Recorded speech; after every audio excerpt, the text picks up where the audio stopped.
Hi, everyone.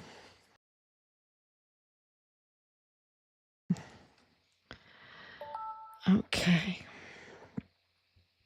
And it's very late, but happy Saturday, right? Or it's Sunday now. It's Sunday.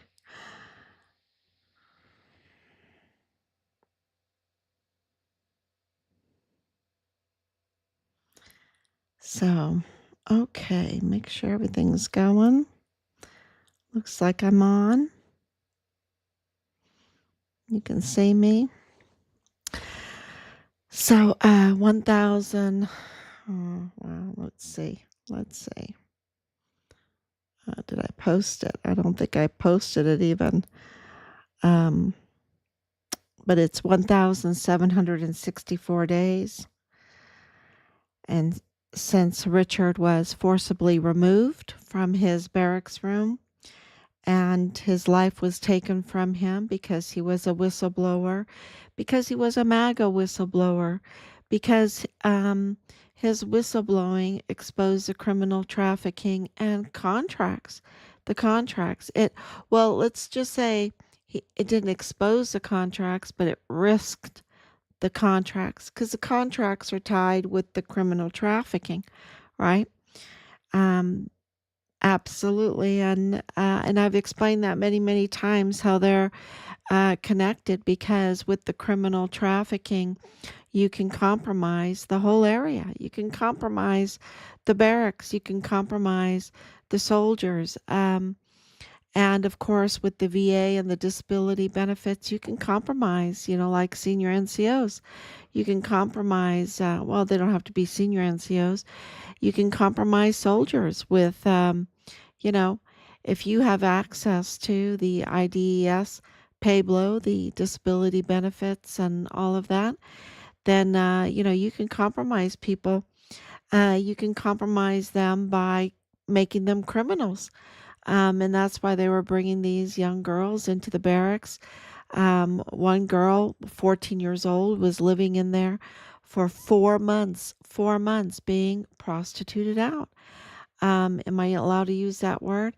Being pimped out, being used and abused in the worst kind of ways.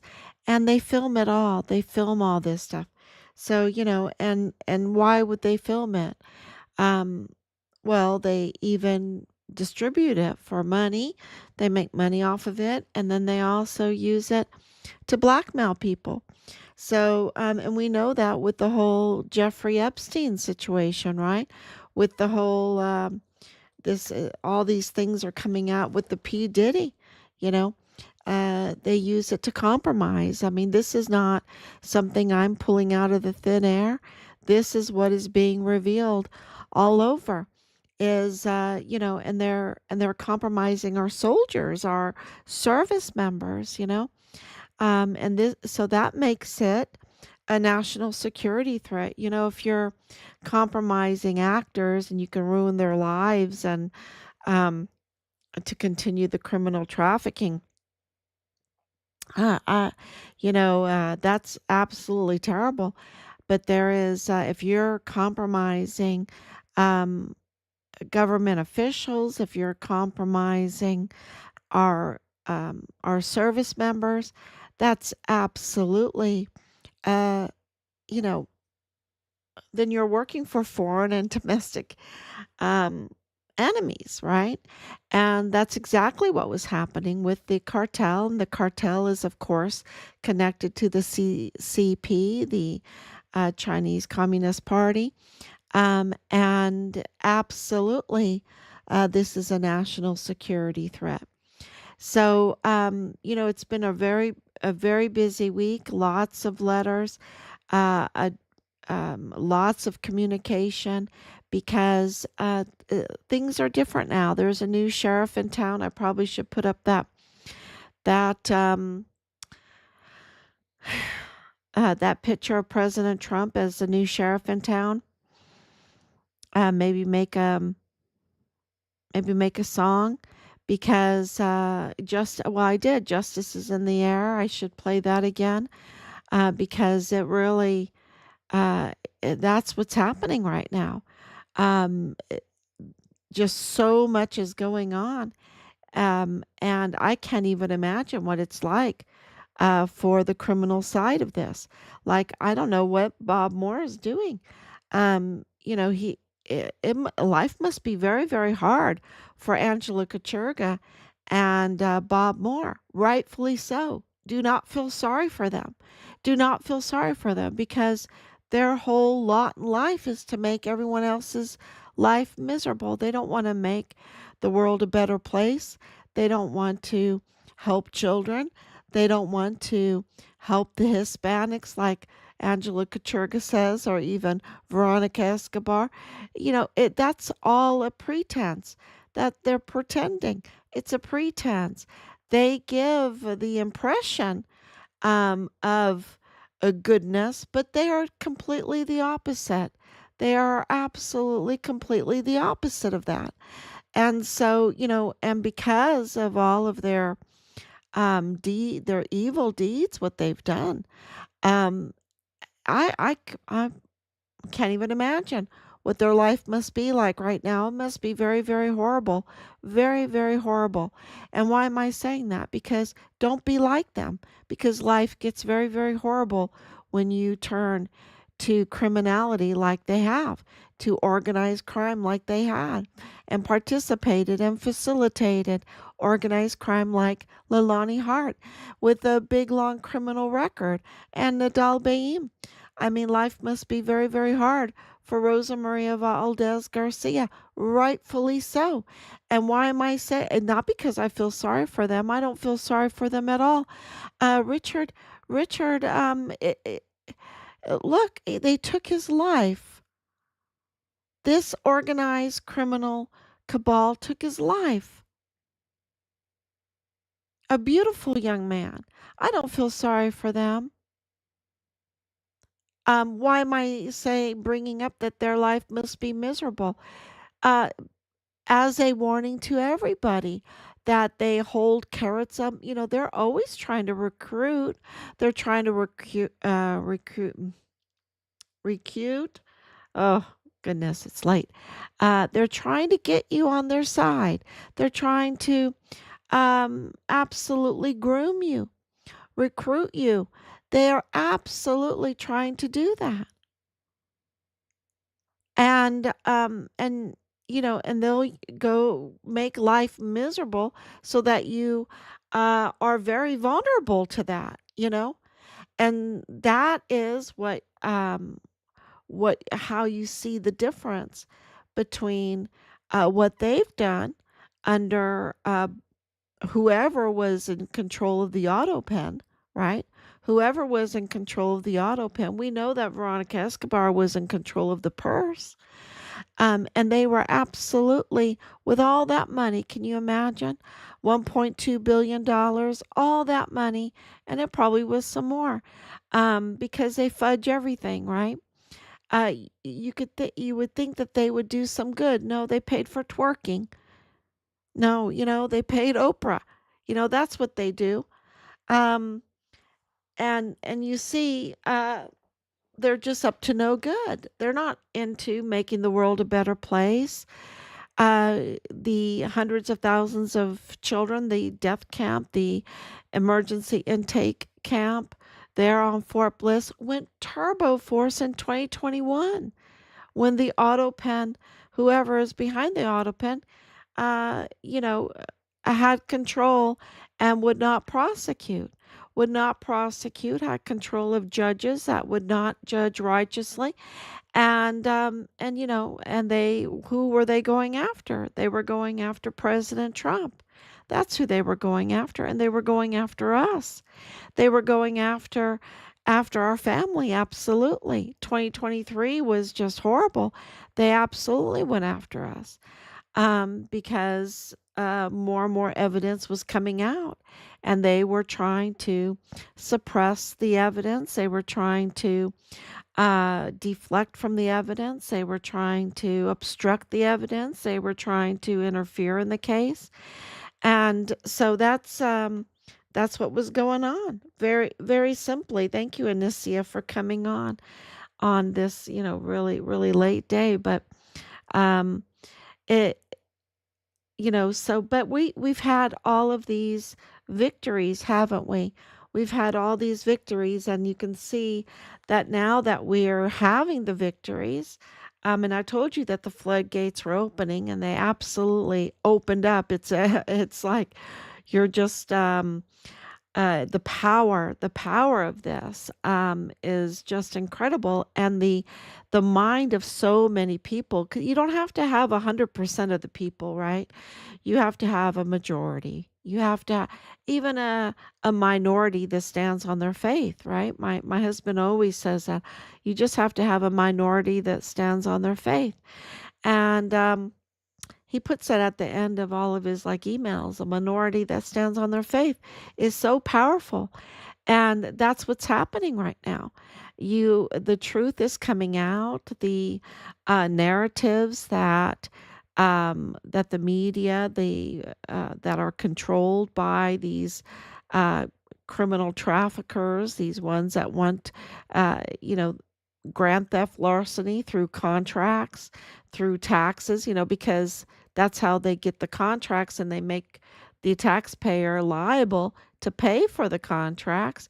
And so then they issue the bonds and make everyone pay these taxes, and then they pocket the money for these contracts. And then we don't really even see the benefits, right? Because in El Paso, just to give you an example, you have El Paso Independent School Districts having to shut down. I think they're going to shut down 7 schools.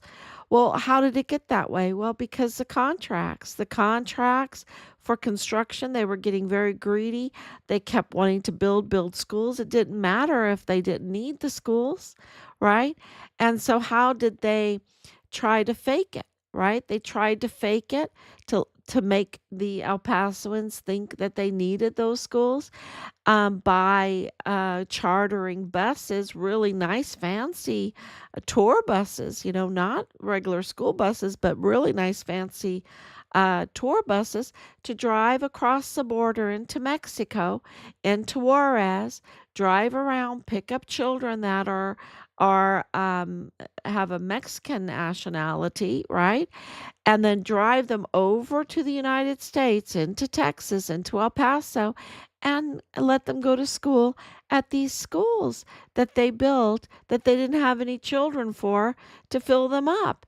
And now, because in 2025, President Trump has now started vetting what's going on at the border, these children have to be educated by their own country, right? By their own country, and so the schools are left empty that they were built unnecessary. But the El Pasoans are liable for paying the taxes on the bonds for these schools that were unnecessarily built. It's contracts, and there's a lot of contracts with the military because the military has such a big budget, $1 trillion. Think about what $1 trillion is. Look that up. Maybe put it in AI. What can $1 trillion buy, right? You will just be amazed at learning what $1 trillion is. And our military um, has been used and abused. Where did this money go? Where did this money go?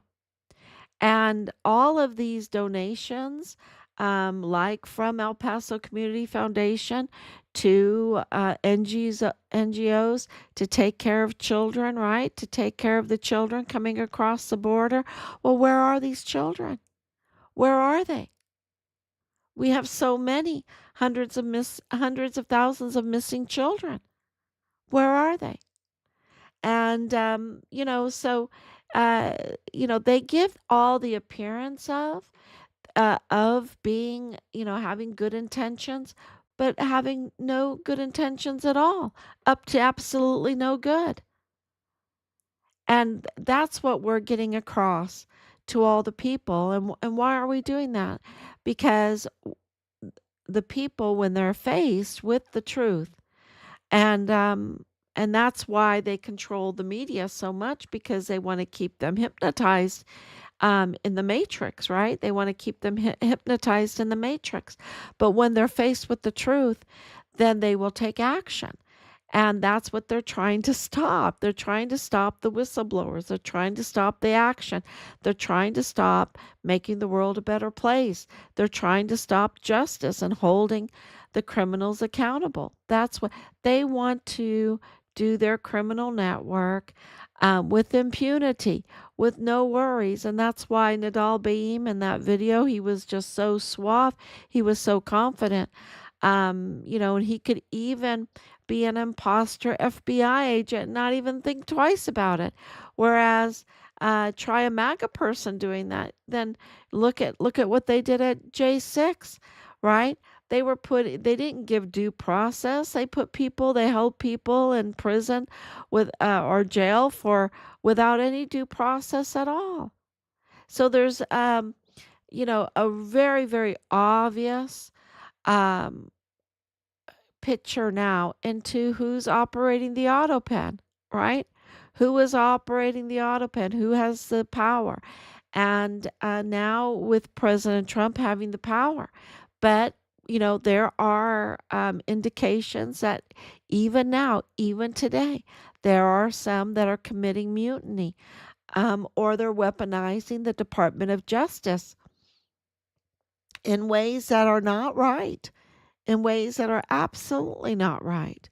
And so that's when, a case like Richard takes 5 years or whatever. And I got a message, everyone can see it, it's public, saying, when Richard went missing, that they had believed and she was ashamed to admit it. She said, that I believe the narrative that was put out by the MPs and everything because the MPs were controlled by the guard mount. The guard mount was CID, and CID was Donna Martin, right? Donna Martin was overseeing that, and she absolutely put out a false narrative about Richard. So, you know, um, people were, wanting to believe the authorities, wanting to believe our very, very um, uh, very funded, very supported government agencies. We always supported our government agencies. We knew that there was a bad apple in the bunch here and there, but I'm here to, but we supported them. And now, with all of this, we're like, ooh, maybe the bad apples got to be the majority in there, you know, um, and they're silencing whistleblowers. Clearly, they silenced Judge Roger Rodriguez, or tried to silence him, with being the whistleblower in Richard Halliday's case. They tried to erase uh, any mention of his whistleblowing report. And we know that because CID Todd Howell told us so. He told us so. So, ma'am, God bless you and your family. I hope you get justice for Richard. Thank you, Sean. Thank you so much. And we are, it's moving forward because the the if the major step, the first step you have to make sure that you get done is the right narrative. And we've been fighting that for almost 5 years now. And I think everyone or enough people now understand that because of the declaration, right, we needed the institutional support. That's step two. You need the institutional support. So you get the narrative out there, and then the institutional support will vet what you're saying, and also all of our filed um, reports with the evidence to it to back us up. So the evidence supports what we're saying. And then the DOD, um, uh, even under Biden, the DOD had to come forth and say the evidence is overwhelming. Richard is deceased. And then the evidence was overwhelming again when Trump came in and said in the line of duty, that he was found, when he was found dead, it was in the line of duty, and admitting, because of the paperwork that we have, that it was on Fort Bliss, that he was murdered on Fort Bliss in the line of duty. That absolutely is what our paperwork is telling us. And so we're not pulling it out of thin air. We're not hoping that it's right. It is right because evidence confirms it. Evidence confirms it. And the DOD now has declared Richard killed or murdered on Fort Bliss in the line of duty. That's just the way it is. And that confirms that Lieutenant General Sean Bernabe lied to us, lied to Fort Bliss, lied to El Paso, lied to Congress, lied to, I mean, they lied. And why did they lie? Because they were facilitating, they were engaged in a mutiny, against President Trump in order to, this was 2020, this was an election year, and they wanted him out. They wanted him out because he was investigating them, he was auditing them. And let me tell you, from our Eustis VTC that we had, where I asked them to their face with the 15-6 results that were such a joke. You could tell that they didn't do their job. And I asked, look, the whole purpose of the 15-6 was to investigate if there was extortion. Well, if there was extortion within the unit, that means you have to go and look at bank accounts. And I said, did you look at the bank accounts? Did you subpoena bank accounts and investigate the bank accounts? You should have seen their faces, especially Sean Bernabe. His face was just like horror. And we know now why, because he is absolutely connected to El Paso in so many ways. He's so connected way before he even took command of Fort Bliss. He's connected to El Paso and to the ongoings on in El Paso. And El Paso is because it's on the border, because it has this amazing military base with White Sands Missile Range. You know, I was born on the range. I was born on White Sands Missile Range.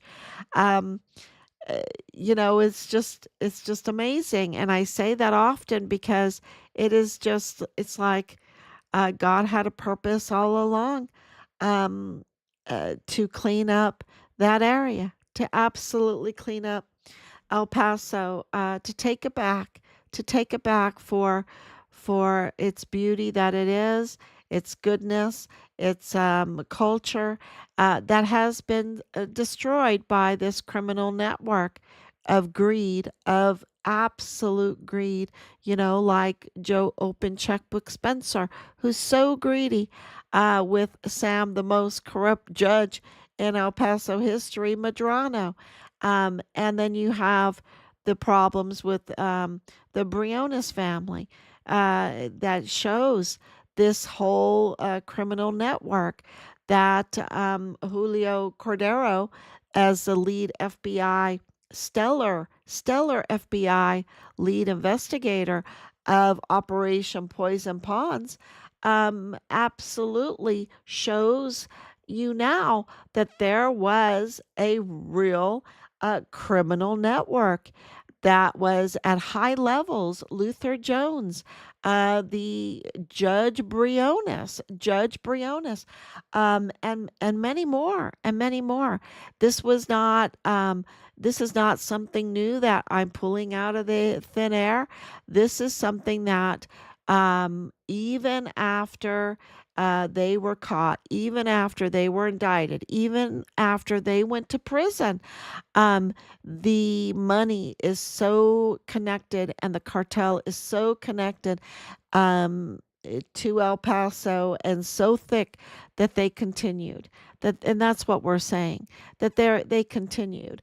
And when Richard went there, when Richard went there as the stellar soldier that he is, He was absolutely distinguished honor graduate, right?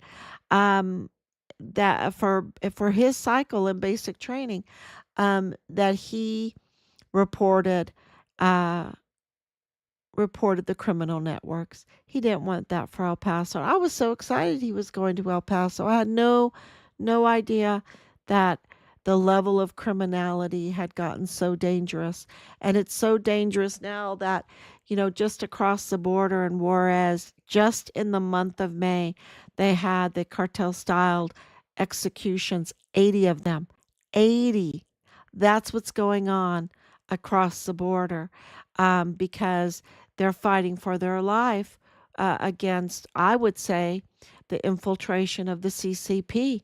The CCP that has um, um, captured in its web the the Mexican cartels, the Mexican cartels with the trafficking, with the trafficking money and everything. And I don't know if the Mexican cartels absolutely know all the implications of their evil criminal wheels and deals that they made with the CCP. But it's not something I'm making up. It's all being reported. I'm just re-reporting what's out there in the news.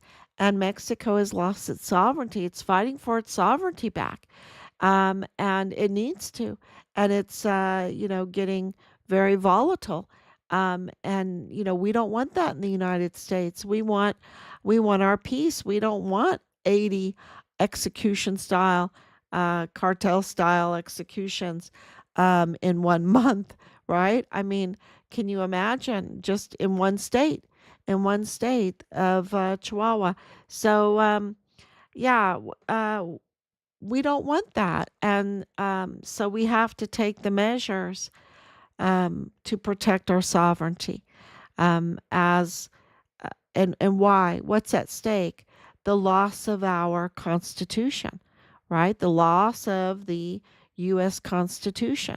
And something that people should also understand is that I think we're like the oldest country in the world right now, the United States, um, as far as keeping our Constitution for the longest, right? With our Bill of Rights, to have the freedom of religion.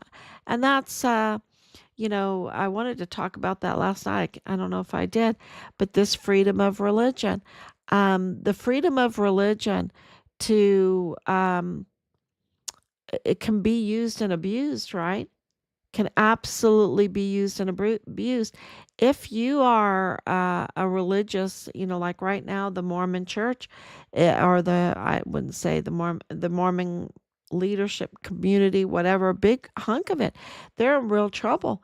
They're being, they're in real trouble. Let's just say that they're being caught, and to be tax free, to have under the guise of freedom of religion, but to be um, uh, dealing in criminal activity.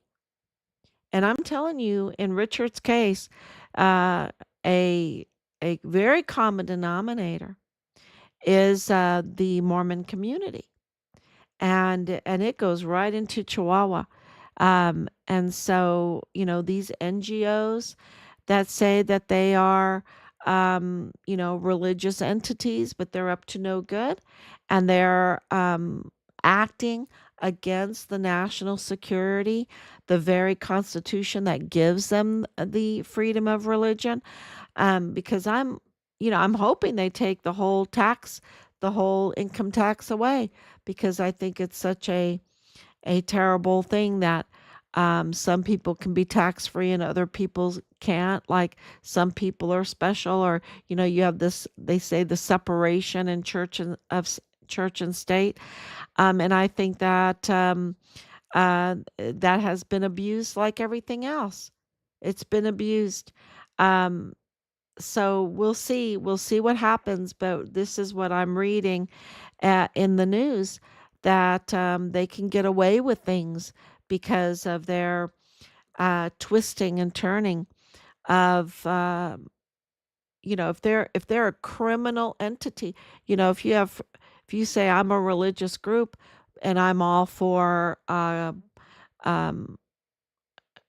grand theft, larceny, and child trafficking, um, you know, I don't think that that's what our framers thought was freedom of. Well, I know 100% it wasn't what they had in mind, because they always focused that the freedom of religion was under God and under the Ten Commandments. Absolutely.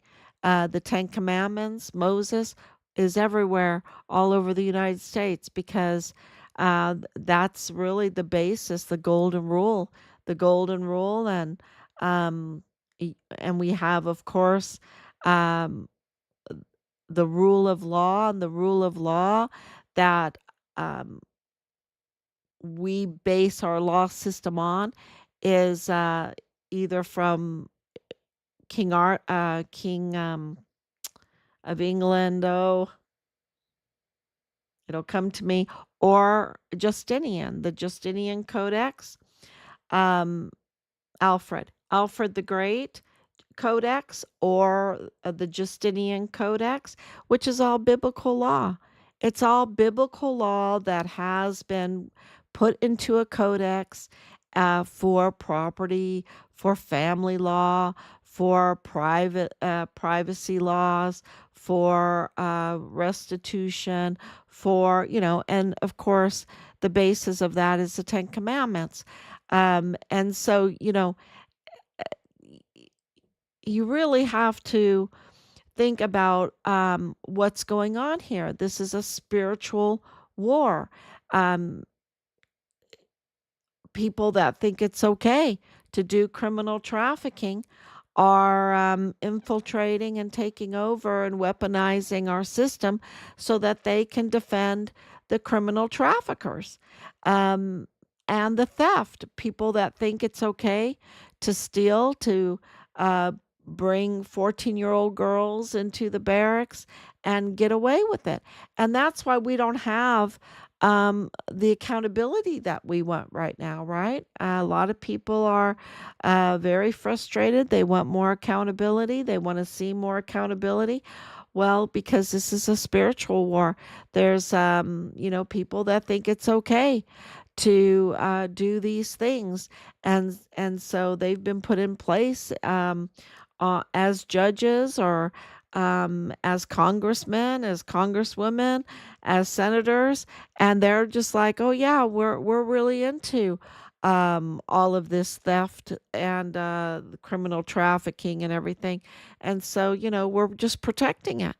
I'm just putting that out there because this is absolutely a time for everyone to pay attention, um, because we have a lot to lose here if we're not paying attention. And that is the Constitution that gives us our right to freedom of religion under God, under the law of the land, um, and our family law and our criminal law. Just think of the right to vote. When I think of the El Paso Criminal Law Magistrate Court denying, disenfranchising the El Pasoans of their right to vote for their judges, which is given to them by the Texas Constitution, they've already violated. You see, they think it's okay to disenfranchise the El Pasoans of their right to vote. They've had that um, right for to vote for those judges on that court since 2015, and not one election has taken place for those judges. I don't think not one election has taken place. That is a huge violation.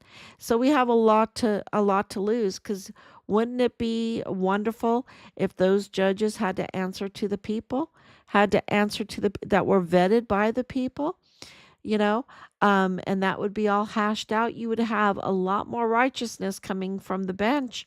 You'd have a lot more um, a lot more accountability coming from the bench, and that would give you everyone a skip in the walk, a skip in their walk. Just think about how happy. See, this is the thing we're up against. Um, when you have justice, you have peace, you have happiness.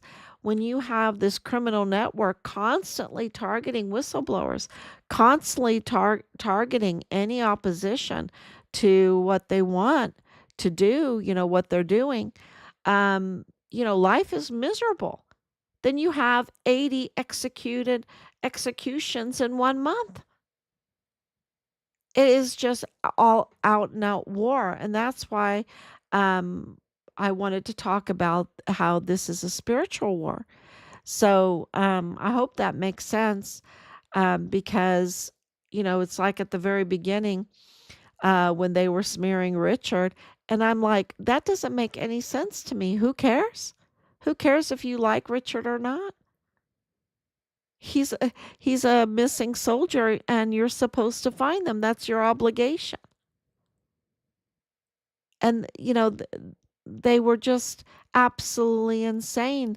The way they were not following their SOPs, they weren't following their regulations, they weren't following their oaths, their duty, the esprit de corps, their Medal of Honor ethos, their creeds. They weren't following any of that. And so it was very, very obvious that they were serving foreign and domestic enemies, and not the Constitution, uh, not the old glory, not the old glory, you know. Um, and so it's very evidence confirms they have betrayed us. These leaders, like Lieutenant General Sean Bernabe, and many more. But Sean Bernabe, the commander of Fort Bliss, absolutely betrayed us. The seal on the door of the arms room shows that. And not that they just betrayed us, meaning the Halliday family and Richard, but the soldiers. I mean, he's not, just some guy walking down the street. He is the commander of Fort Bliss. It's unbelievable power. He has a PAO. Remember the PAO? Allie Payne Scott. She has lots of names. Allie Payne. Um, you know, uh, and how it was promised to us, every month they would mention Richard until he was found, and that is so they give all this pretense, but they have no intention of ever following through. They have bad intentions. And he kept it from us. He kept Nidal Baem's um, identity from us, and who he was. So the bottom line is they absolutely uh, have a different ideology, and it's not Americana. It's not Americana, and because they are protecting the the cartels on and their activity on base, because I'm talking about the commander of Fort Bliss, Lieutenant General Sean Bernabe, at the time, because he was protecting the criminal trafficking on the base, because he was protecting the cartel activity on the base, because he was protecting and facilitating, right? Facilitating the breaking of security on base, and not following the SOPs, facilitating that, allowing that all to happen. Evidence confirms that he was aiding and abetting foreign and domestic enemies, that include the cartel who are tied, and he knows it, and he knows it. He knows it through Kayla Cardona, the CCP. And I think that invoices, shipping invoices, and everything would absolutely declare that, because we just had the case where uh, a Chinese um, violator of a student visa was shipping containers full of military gear, full of military equipment to North Korea, and he was arrested. To North Korea um, out of California, but the equipment, the military uniforms and gear and everything came from Texas. Came from Texas. And anyone that knows about North Korea knows that it is totally connected. You can when you say North Korea, you can say the CCP. So and it's just they're allowing those things to happen, and their connection with Korea, their connection with because ADA is in Korea big time, big time. I know all about that, and of course with Hawaii. So the treason is there and the mutiny is there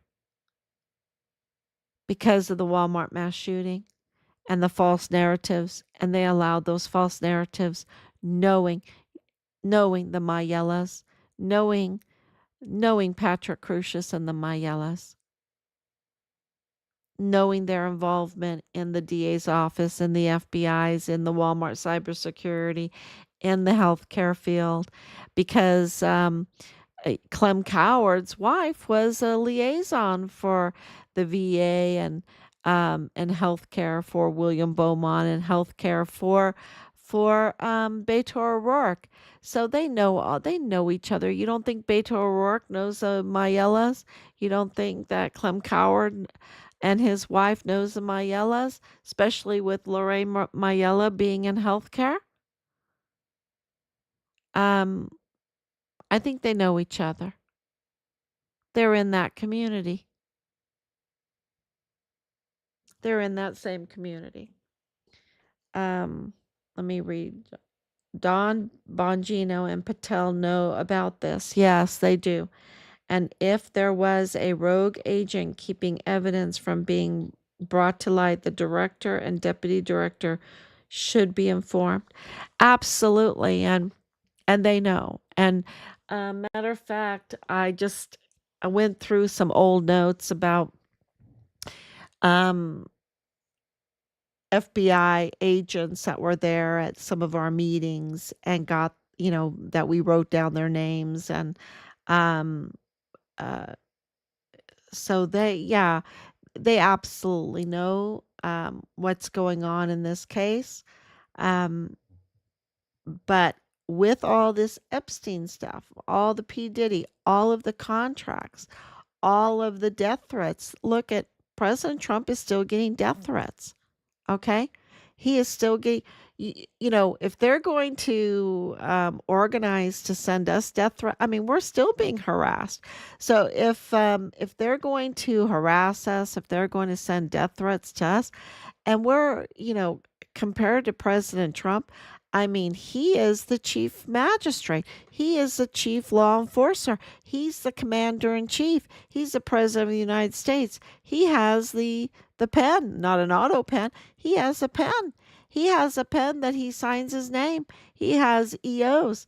They don't like him because he wants law and order. Law and order. And the actions so far, can you believe it? If he didn't have the mutiny that he has, and he still has a mutiny, okay? Let's not be fooled. It's very, very clear. You think he's just going to come in and they're going to give up after everything that they've done to him?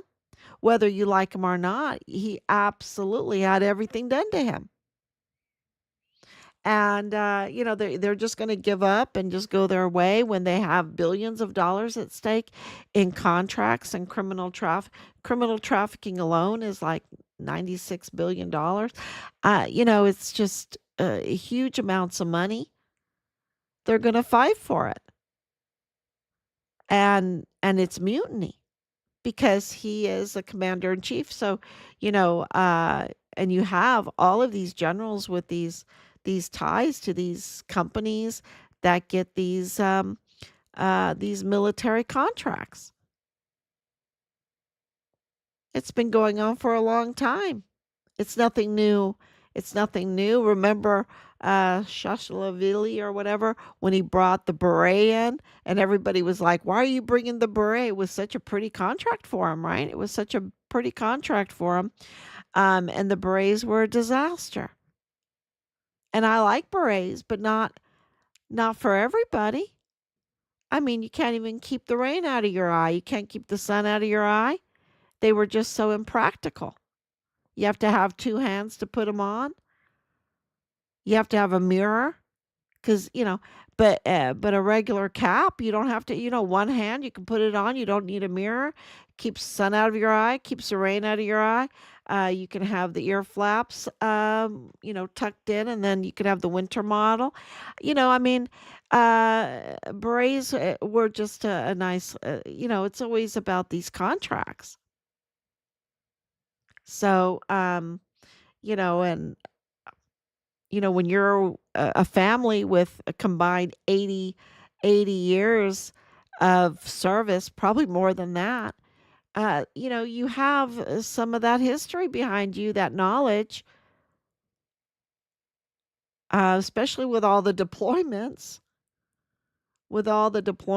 and then even with the healthcare, with Rob being a physician assistant, and then being at Walter Reed, and being a perfusionist, and um, y- yeah, we all know about the contracts. We all know about the healthcare that absolutely uh,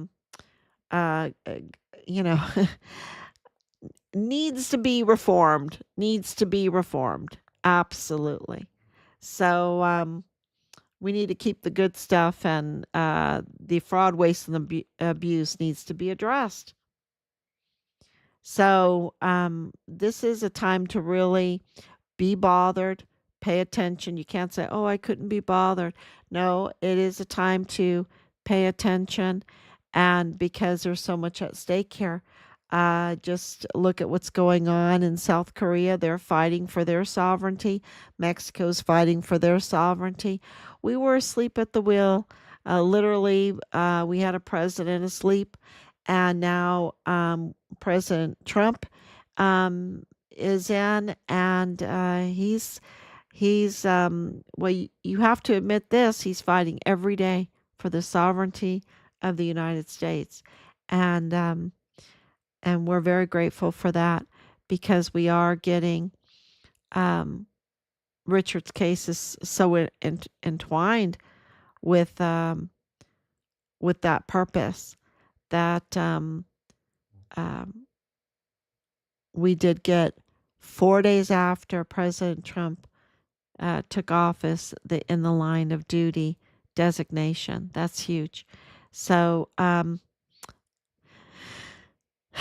thank you so much, everybody. Please share, share, share. This is so important. And we need to get these traitors out of our uniforms, out of our stars, out of command. They have to be out of command. They have to be stripped of everything, and including their clearances, their secret clearances, and access to all of these soldiers' information and everything like that, and the country's information. They need to absolutely be stripped from all of that, because they are enemies. They are working for enemies. And so, we need Americana. We need America. Matter of fact, I wanted to tell you, I went walking around the block. I do just about every day. I go walking around the block. Today I counted 11 American flags. 11 American flags flying on homes in my neighborhood. Um, that is really a difference from a few months back. People are absolutely saying, yes, we have to fight for our country. And the putting out the American flag is absolutely a symbol for that. So 11 of them I counted. I was so happy. So thank you, everyone. God bless you. And I will be back tomorrow, God willing. And thank you, Danielle, for coming on and your prayers and your love. And thank you, Sean, for your comments. And Anicia, too, for your